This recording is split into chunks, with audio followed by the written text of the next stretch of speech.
Hindi naman minasama ng palasyo ang pagdinig na pinangunahan ng kapatid ng Pangulo pero sanaan niya ay maging balanse ito. May mensahe rin ng palasyo kay Senador Bato de la Rosa na naging PNP chief kaugnay ng plano nitong magtago kung ipaaresto ng ICC. Nakatutok si Ivan Mayrina.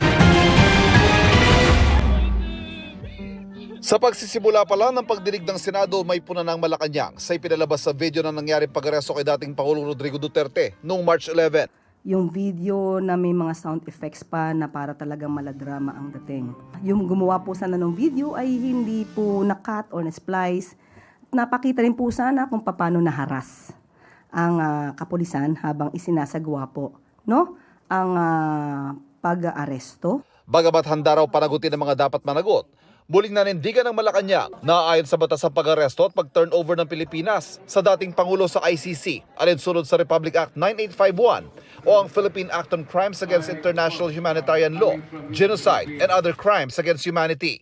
Bagay na sinang-ayunan daw ng ilang kinikilalang legal experts. Nandun po na sinasabi na maaari nating isuko. O ulitin po natin to Doon sa Section 17, sinasabi po na to extradite or to surrender to the International Court. Kahit po si Justice Carpio ay ipiniliwanag po ito na maaari po nating isurrender ang sinuman sa International Court. Sinagot din ng palasyo ang hirit ni Senadora Marcos habang kinukwestiyon ang pagsukuan niya sa mga dayuhan ng isang kapwa nating Pilipino. Since when did the Philippines become a province of The Hague? Hindi po natin ninais na maging probinsya ng kahit anuman. Dahil po tayo ay isang independent country. Hindi po natin ninais na maging probinsya din po ng Fujian, China. Never natin inisip yan na maging probinsya tayo ng anumang bansa. Nagpapatupad lamang po tayo ng batas. Hindi lang kapatid ng Pangulo, kandidato rin ng administrasyon si Senadora Amy Marcos na siyang nangunguna sa investigasyong kumukwestiyon sa naging aksyon ng administrasyong Marcos. Hindi naman daw ito minamasama ng palasyo, pero sana raw ay balansihin naman.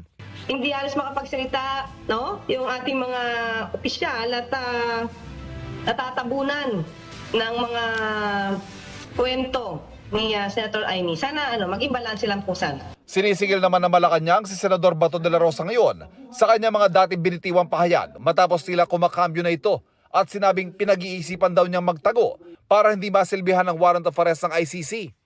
Hindi raw ito magiging maganda para sa isang mataas na opisyal ng gobyerno na nais muling mahalal sa Senado. Kung siya'y magtatago, hindi ito magiging maganda sa kanyang imahe. Unang-una siya ay leader, siya ay naging PNP chief. Ibig sabihin na lahat ng mayroong warrant of arrest ay kailangan magtago. At gusto nating itanong, ito ba ang naging advice niya ng panoong nagtago din si Pastor Kibuloy? Hinamon din ng palasyo si Senador Bato na ipagtanggol ang minsang ipinagmalaki niyang war on drugs sa administrasyon ng Pangulong hindi raw niya iiwan. Ang akala natin, di ba, ang kaibigan ay walang iwanan. So bakit parang naiiwan yata sa ere si dating Pangulo Duterte? Kapag naglabas ang warrant of arrest ng ICC laban kay De La Rosa, tutugisin din daw siya ng pulisya at isusuko sa ICC.